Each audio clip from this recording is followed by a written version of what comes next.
Hello everyone, welcome to the channel. आज का topic है परिवार। समाजशास्त्र में परिवार क्या होता है, आज इस वीडियो लेक्चर में हम इसके बारे में पढ़ेंगे। जैसे कि हम सभी जानते हैं, परिवार फैमिली जिसमें कि हम रहते हैं, तो परिवार जो है वो समाजशास्त्र में अगर हम देखें तो समाज की सबसे छोटी इकाई जो है वो परिवार होता है। अगर उसका अर्थ देखें तो क्या होता है, जो हिंदी शब्द है परिवार, वो अंग्रेजी भाषा में अगर हम देखें, इंग्लिश वर्ड से तो फैमिली कहते हैं, आप सभी जानते हैं।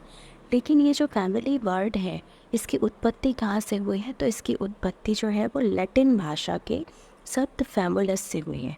लैटिन भाषा का शब्द है फैमुलस, इससे इसकी उत्पत्ति हुई है, जिसका कि अर्थ होता है एक ऐसा समूह जिसमें सभी सदस्य, जैसे कि परिवार में हम जानते हैं माता पिता संतान, इसी सबसे मिलकर परिवार बनता है। तो जो ये फैमुलस वर्ड है, इसका अर्थ होता है एक ऐसा समूह जिसमें सभी सदस्य, माता पिता संतान, यहाँ तक कि नौकर आदि भी आ जाए, वो होता है फैमुलस वर्ड का मीनिंग।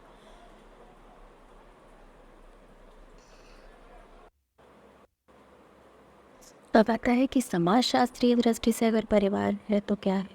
तो समाजशास्त्रीय दृष्टि से परिवार को स्त्री एवं पुरुष का एक ऐसा समूह कहा जा सकता है जो विवाह संबंध, रक्त संबंध, गोद लेने की व्यवस्था से निर्मित हो। तो कोई भी परिवार बनने के लिए इसमें दो दो कोई भी स्त्री पुरुष, उनका उनमें विवाह संबंध होता है। तो और उनके जो भी आगे जाके उनकी जो जनरेशन आगे बढ़ती है, बच्चे होते हैं, तो उनसे उनका रक्त संबंध होता है। और जैसे कुछ लोग ऐसे भी हैं जिनके खुद के बच्चे नहीं हैं, तो वो गोद लेती हैं, तो उन सब से मिलकर ही परिवार बनता है। समाजशास्त्रीय दृष्टि से परिवार वो होगा जिसमें स्त्री पुरुष का एक ऐसा समूह हो जो विवाह संबंध पर या रक्त संबंध पर या गोद लेने की व्यवस्था से बना हो, तो वो परिवार। अब आती हैं परिवार की परिभाषाएं। परिवार की परिभाषाएं हैं, तो सबसे पहली परिभाषा आती है जिस बर्ड के अनुसार। जिस बर्ड ने कहा कि परिवार का अर्थ सामान्यतः एक ऐसे स्त्री और पुरुष से है जो एक या एक से अधिक बच्चों से स्थायी रूप से संबद्ध हो। तो जो जिस बर्ड है वो ये कहते हैं कि जो परिवार का अर्थ है वो स्त्री और पुरुष से हुआ, और वो उनके लोग एक बच्चे से या एक से ज़्यादा भी हो सकते हैं, उनसे स्थायी रूप से, मतलब वो ऐसा नहीं है कि वो आज है उनका संबंध कल नहीं हो, तो स्थायी रूप से उनका संबंध हो, तो वो मिलकर क्या बन जाएगा? परिवार।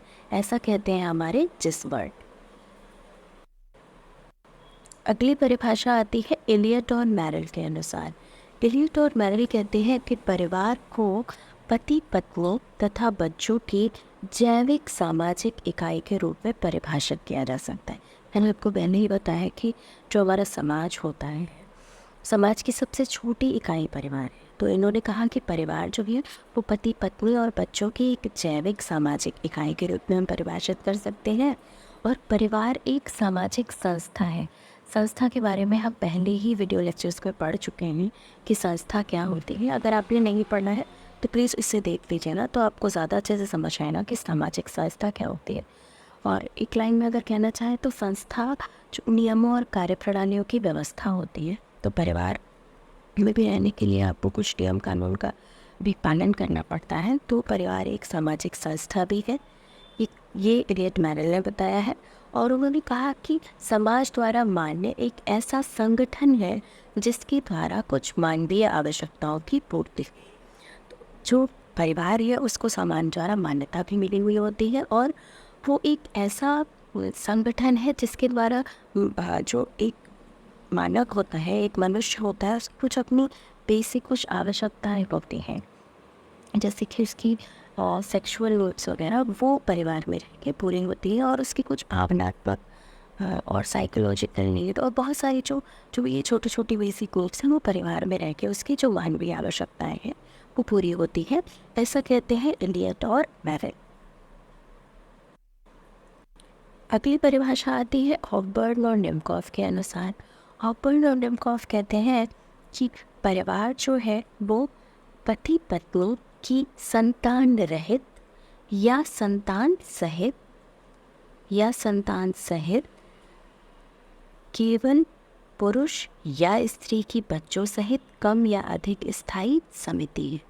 और ये जो हमें वैसे भी आपको पहले बता रखा है कि कोई भी डेफिनेशन जब हम पढ़ते हैं तो हमें उसके शब्दों पर बहुत ध्यान देना होता है, क्योंकि अगर हम उनको समराइज़ करते हैं तो लगभग उनका जो मीनिंग होता है, उनका अर्थ होता है, वो वही होता है, लेकिन शब्दों का हेरफेर होता है। हर एक जो थिंकर होता है वो उसके शब्द अलग होते हैं। तो जैसे हॉबर्न निकोफ इसको समिति बता रहे हैं, अभी हमने इससे पहले पढ़ा इलियट और मैरिल इसको संस्था बता रहे थे, इन्होंने समिति बताया। अब समिति के बारे में भी हम पहले पढ़ चुके हैं, अगर आपने नहीं पढ़ा है तो पुराना है चीज़ देख लीजिए, उस पर आपको मिल जाएगा कि समिति क्या बनता है। तो समिति लोगों का एक ग्रुप होता है। तो इन्होंने कहा कि परिवार जो है वो पति और पत्नी की संतान रहे। अब कुछ लोग ऐसे भी होते हैं जिनकी संतानें नहीं होती, तो क्या उनका परिवार नहीं, उनका भी परिवार है, ऐसा कहते हैं ऑकवर्ड और लिंकॉन। या फिर संतान सहित, संतान होने के बाद भी परिवार है। और उसके अलावा उन्होंने कहा केवल पुरुष या स्त्री की बच्चों सहित। तो कुछ ऐसे भी लोग होंगे जिनके साथ कुछ मिसहैपन हो जाता है, कुछ ऐसा हो जाता है कि उनका जीवन साथी ना रहे, तो कोई एक ऐसा पुरुष भी जो अकेले रह रहा हो और तो उसके साथ उसका बच्चा रह रहा है तो इसका भी परिवार है। और अगर कोई ऐसी स्त्री है जिसके साथ उसका पति नहीं रहता या वो नहीं है अब वो, तो उसका भी परिवार है। ऐसा ही ऑकवर्ड और लिंकॉफ कहते हैं ये अधिक या फिर कम स्थायी समिति है, ऐसा कह रहे हैं ऑकवर्ड और लिंकॉफ। अब आती है अगली परिभाषा मैकाइवर और पेज के अनुसार। मैकाइवर और पेज कहते हैं परिवार पर्याप्त, निश्चित एवं टिकाऊ यौन संबंध द्वारा। तो इसके जो यौन संबंध होते हैं वो टिकाऊ होते हैं, क्योंकि जिसके साथ होते हैं जीवन भर के लिए होते हैं संबंध। इसमें एक समूह है जो प्रजनन तथा बच्चों के पालन पोषण की व्यवस्था करने की क्षमता रखता है। तो मैकाइवर और पेज कहते हैं कि परिवार जो है वो पर्याप्त, निश्चित है और टिकाऊ यौन संबंधों द्वारा परिभाषित एक समूह है जो कि प्रजनन, जो परिवार की एक, अगर हम बेसिक नीड देखते हैं तो हमारी यौन आवश्यकताओं की पूर्ति करता है, तो उसके बाद प्रजनन होगा। प्रजनन के बाद जब ये है कि ये कहते हैं कि बच्चों का पालन पोषण भी परिवार में होता है, तो ये बहुत बेसिक सी बात है कि परिवारों में चीज़ें होती हैं। तो बच्चों के पालन पोषण की व्यवस्था करने की क्षमता रखता है, ऐसा कहा मैकाइवर और पेज ने। तो ये थी कुछ परिवार की विशेषताएं, इसका अर्थ। आई होप आपको समझ आया होगा कि समाजशास्त्र में परिवार क्या होता है।